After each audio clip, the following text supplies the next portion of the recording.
আসসালামু আলাইকুম। লাড্ডুগুলা দেখে মনে হচ্ছে বাজার থেকে কেনা, তাই না?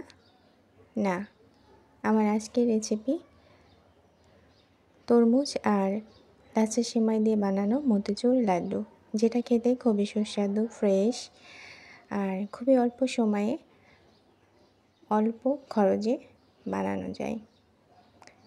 এখানে আমি 2 খণ্ড তরমুজ নিয়েছি। তরমুজগুলা খোসা থেকে ছাড়িয়ে আমি এটা জুস করে নেব ব্লেন্ডারে। এভাবে কেটে নিয়েছি, জুস করে নিব।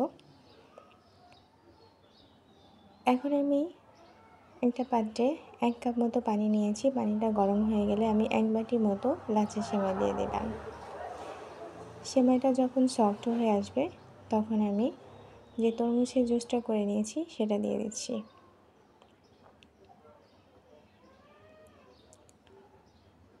এই পর্যায়ে অনেকেই কালার ইউজ করে, আমি এখানে কালার ছাড়াই লাড্ডুটা বানাবো। এখানে আমি কাজু ও কাঠবাদাম দিয়ে দিলাম। আপনারা আপনাদের পছন্দ মতো বাদাম দিতে পারেন। আর এখানে 2 টেবিল চামচ আমি কাঁচা সুজি দিয়েছি। অবশ্যই কাঁচা সুজি দিতে হবে, ভাজা সুজি দেওয়া যাবে না। এটাও ভালোভাবে মাখিয়ে নিচ্ছি। অবশ্যই চুলার জাল লো রাখতে হবে। এই পর্যায়ে আমি দিয়ে দিচ্ছি 2 টেবিল চামচ চিনি। চিনির পরিমাণটা আপনাদের কাছে কম মনে হতে পারে, কিন্তু বাসার সবাই চিনি কম খায়, এই তুলনায় আমি চিনিটা কম দিয়েছি। আপনারা আপনাদের পছন্দ মতন বা স্বাদে চিনি দিয়ে দেবেন।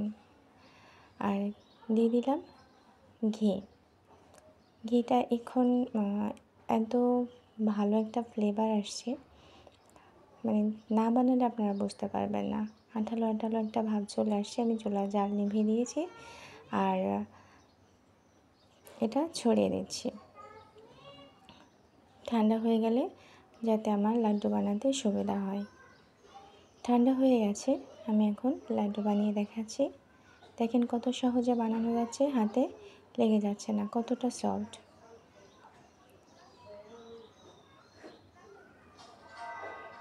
সবগুলো আমি এভাবে বানিয়ে নিয়েছি।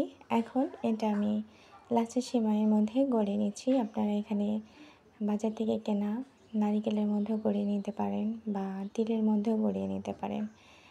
দেখছেন কতটা সফট, খেতে কিন্তু অসম্ভব মজা। অবশ্যই ট্রাই করবেন, না করে খেলে জানবেনই না তরমুজ বা লাচ্ছা দিয়ে এমন সুন্দর একটা রেসিপি বানানো যায়। আমার রেসিপি যদি ভালো লেগে থাকে ভিডিওটি শেয়ার করবেন এবং লাইক, কমেন্টস, সাবস্ক্রাইব করে নিয়মিত সাথে থাকবেন। আর কেমন হলো কমেন্টস করে অবশ্যই জানাতে ভুলবেন না। আল্লাহ হাফেজ।